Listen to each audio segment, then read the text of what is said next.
capítulo 32, um capítulo bonito. Se fôssemos dar um título aqui, seria Deus gostaria que fosse assim. Deus gostaria que fosse assim. Pastor José Maria Barbosa, se ele estiver me vendo aqui, eu quero mandar um grande abraço para ele.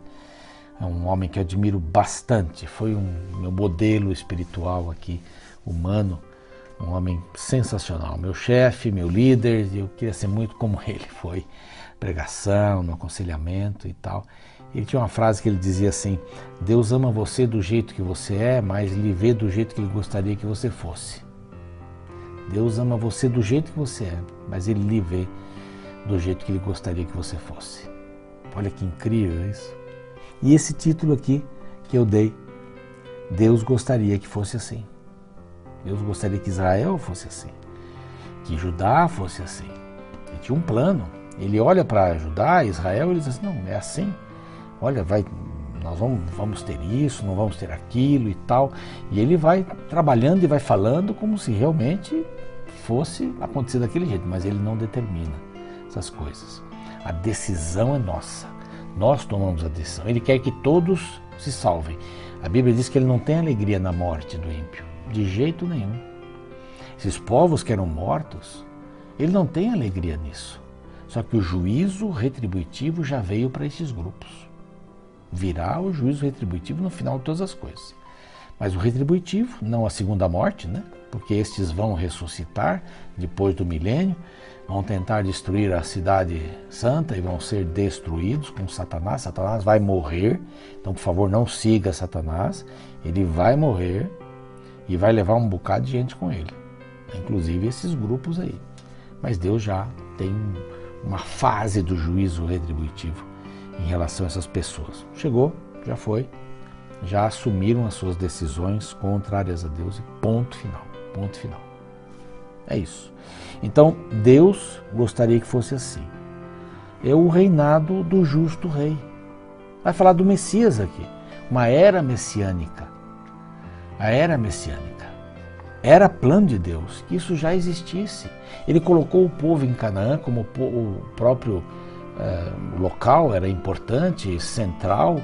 Eles passariam por ali do mundo inteiro e receberiam e veriam como Israel vive, e queriam saber, que iam querer saber mais, como o tesoureiro de Candace, da rainha de Candace, andou lá, sei lá, 1.200, 1.500 quilômetros para poder entrar no templo, não pôde entrar, era eunuco, não é?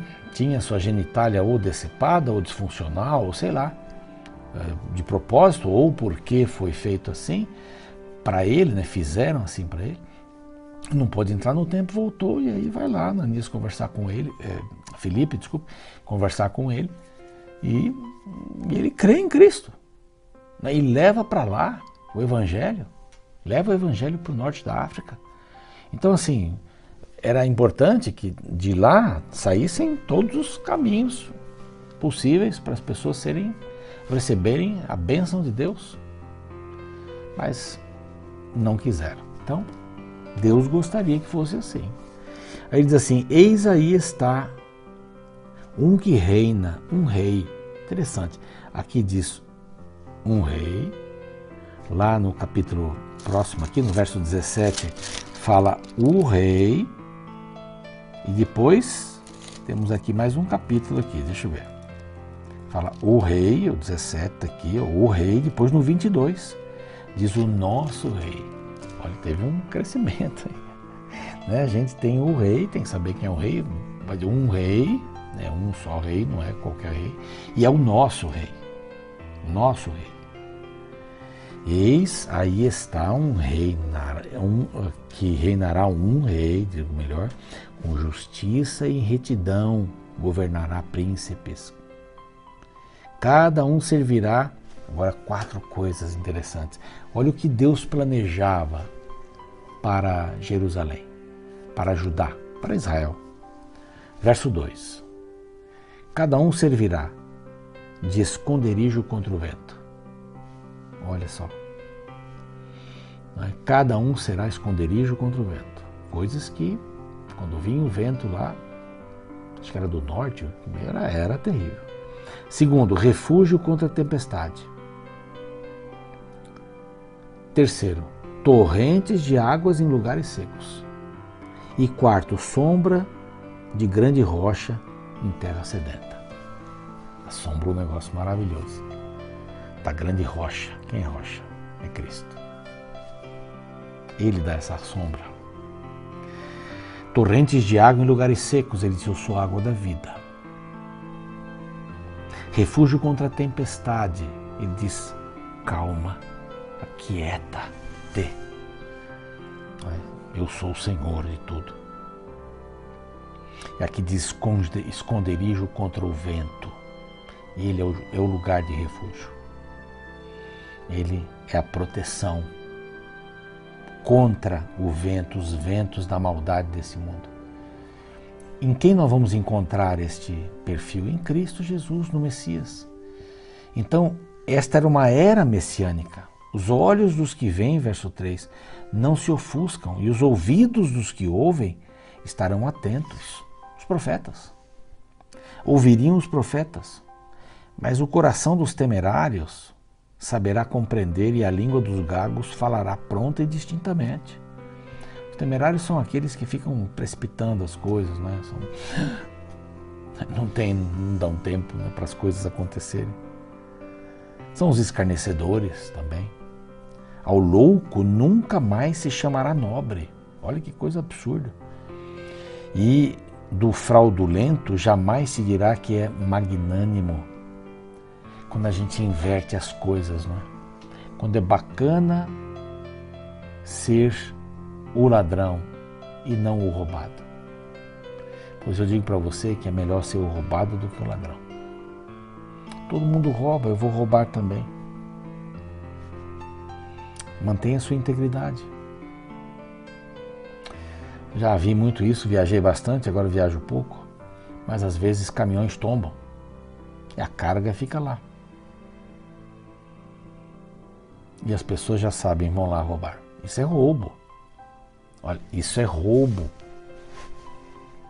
O indivíduo tem lá seu prejuízo, a empresa tem seu prejuízo. Ah, mas caiu, está no chão. Não, está no chão, mas tem dono. Você percebe como a gente facilmente inverte os valores? Facilmente inverte os valores. Cuidado com isso. Não estou falando só de caminhão, né? A vida toda, levar vantagem. Né? Tinha um jogador aí que fazia uma propaganda, dizia, leve vantagem, né? Assim, leve vantagem. Tinha uma propaganda de tênis que o garoto dizia assim, você não tem tal tênis? Aí parava tudo, a música parava e ele dizia assim, desculpa falar a palavra, mas trouxa, pede pro seu pai comprar. Tiraram isso de cena. Só que é ofensivo. Não caia nessa, não. Você não precisa de muita coisa, você precisa de paz. Não inverta os valores morais, não inverta os valores. Descolado não é o que tem mais de um companheiro. Descolado não é esse. Descolado é o que tem um companheiro, uma companheira. Esse é o descolado. O que é fiel ao seu cônjuge. Esse daí é descolado. O que segura os filhos e não deixa-os fazer o que quiserem. Os que dominam os filhos não são dominados por eles. Esses são descolados. Não inverta as coisas. Não inverta. Você não precisa beber água fora da sua fonte, né? Beba água da sua fonte, da sua casa, com a sua esposa, com o seu marido. Beba água da sua fonte. Não busque fora, não. Casamento aberto, não é para nós. Que somos cristãos, não. Um pouquinho de vinho, um pouquinho de bebida, isso também não é para nós. Imagine se Cristo tomasse um cálice todo dia de álcool. Ah, faz bem para o corpo. Não. Faz bem para o corpo, não. Então toma suco de uva. Mesma coisa. Ah, mas o vinho faz bem para o coração, mas não faz bem para o estômago. E o corpo é o corpo. Toma suco de uva. Você não precisa andar onde todo mundo está andando. Não, ande no caminho do Senhor. Viram os versos aqui, 2 capítulos atrás, né? Não vos desvieis nem para a direita nem para a esquerda. Fica aí, esse é o caminho. Andai nesse caminho. Fica aí no caminho. Sai do caminho, não. Isso aqui é muito significativo para mim, viu? Muito significativo. O louco ser chamado de nobre. Já tem alguém aí nas mídias sociais aí que está ensinando a garotada a ter relações sexuais, aí, fazer um tipo de coisa aí, de sexo. Crianças. Está sendo ídolo. Sendo uma pessoa afamada. Eu nem sei o nome dele. Nem sei. Nem quero saber também. Vou orar por ele. Quem sabe. Vou buscar saber qual é o nome, vou orar por ele.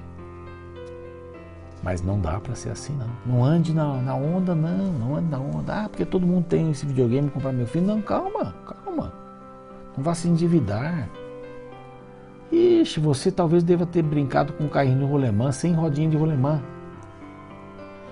Bola de plástico ali, com um monte de esparadrapo que estava furado. Não é isso, não são essas coisas novas que vão fazer meu filho melhor me amar, não. É disciplina. Deus gostaria que fosse assim. Não, o louco nunca pode ser chamado de nobre, de jeito nenhum. E olha, o método de justiça de Deus é diferente. E a partir do verso 9, então, a advertência contra as mulheres. Está aí. As mulheres da aristocracia de Jerusalém. Por quê? Eles imaginavam que estava tudo bem. Gastavam, esbanjavam. E não está acontecendo nada. E eles iam ser cercados. E ele disse assim, olha, daqui a 1 ano e uns dias, aí vocês vão tremer, ó, mulheres. Não haverá mais colheita, vocês não vão ter mais facilidades. Sobre a terra virão espinheiros, abrolhos, até que se derrame sobre nós o Espírito Santo. Nós precisamos de conversão. É o Messias, é o divisor. Que é o divisor do texto. Nós vamos viver na situação 701, cercados até que se derrame o Espírito Santo. Aí o juízo habitará no deserto, a justiça morará no pomar. O efeito da justiça será a paz. Esta aqui é a palavra central. O meu povo habitará em moradas de paz, em moradas bem seguras e em lugares quietos e tranquilos. Bem-aventurado vós, os que semeais junto a todas as águas e dais liberdade ao pé do boi ou do jumento. Solta, deixa ele livre. Deus queria que fosse assim. Larga, não seja apegado a nada. Apegue-se somente ao Senhor Deus. Tudo passa nessa vida, tudo passa. Vamos orar. Pai querido, pedimos a Tua bênção sobre nós. Gostaríamos muito de viver neste mundo que o Senhor planejou para nós. Aqui ainda poderemos viver no Teu reino, mas ainda não. Mas poderemos viver no Teu reino aqui. Poderemos criar uma atmosfera do céu onde quer que vivamos com nossa família. Teremos vicissitudes, dificuldades, desafios, mas nós confiamos no Senhor. E queremos Te colocar em primeiro lugar na vida. Em nome de Cristo. Amém.